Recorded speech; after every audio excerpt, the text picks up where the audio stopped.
sandwiches. You get other stuff, but I mean, but it's all. By the time you get it, it has no nutrients in it, Right. and they done this. They're doing this thing. They were doing the same thing to him that they done in New Orleans in 1973, actually torturing people, putting people in a position to where they would have to go for whatever it was that they offered them. In New Orleans, once they tortured them for days, they put a piece of paper in front of them and said, sign it in order to stop the torture. Here, they tortured them for over 2 years and put a plea in front of them and said, if you want to save your life, if you want to get back to New York and go before the board, if you want to get medical treatment, if you want to get out of here, sign this, take this plea. Or otherwise, you're looking at 2 to 3, possibly even 4 more years in this little tiny cell with no windows. And so which is really only supposed to be a holding cell temporarily in a county 850 jail. is a holding facility. And when you keep someone there for years, it's being used as a housing facility, and it's not designed for that. Right. So he took this so-called deal in order to be able to get out, to get back to New York, where he can get the much-needed medical treatment, where he can go before the board because he's eligible after 37 years to be released on parole. Right. So we have another call, Richard. This is why he accepted this. Right. We have a call. Caller, you're on the air. Hello? Speak up. No? Okay. Well, one of the things I would like to talk about a little bit is the expense of this case. Ray? We understood it's only an estimate, but the original estimate to take this case from start to finish was $9 million. That included the prosecution. $9 million? Yes. And counting.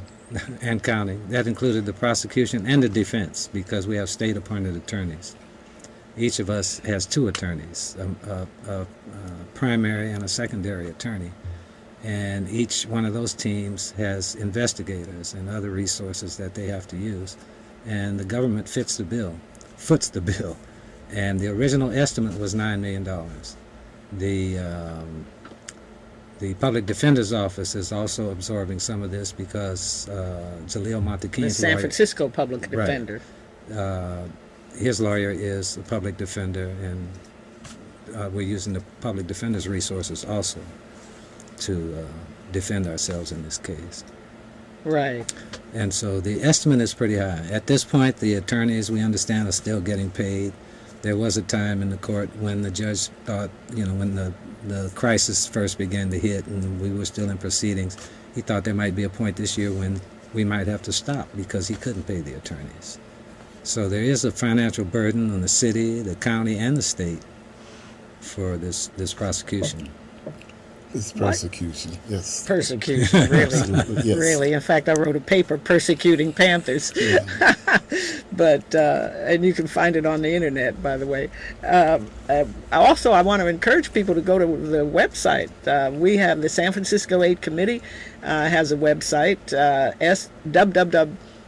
Free the SF8, the numeral 8, freethesf8.org. Mm-hmm. And there's a blog spot. If you go to the website, the blog spot will be right there for you to link to. And all the latest information about the case is available. And we have another call. Oh.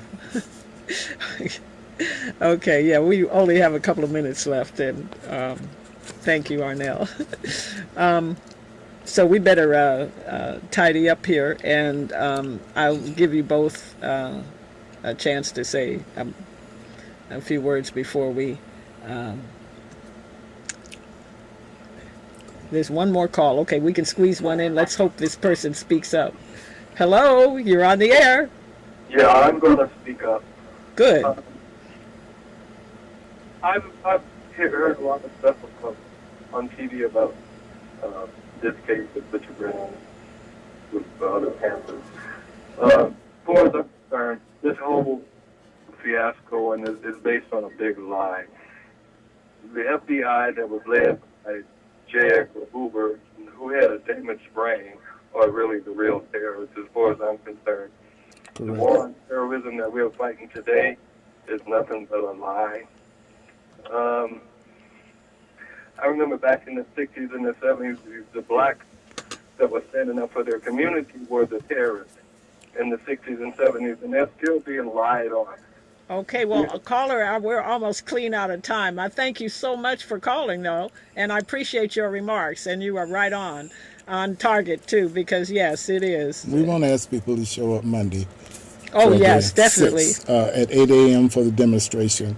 Rally at 8 a.m., 850 Bryant Street, 7th and Bryant. And there will be a rally at 8 a.m., pack the courtroom. I want to thank Ray, Richard, Arnell Valier for board hopping. Thank you for watching. Tune in next Friday, and all power to the people. all power to the people, and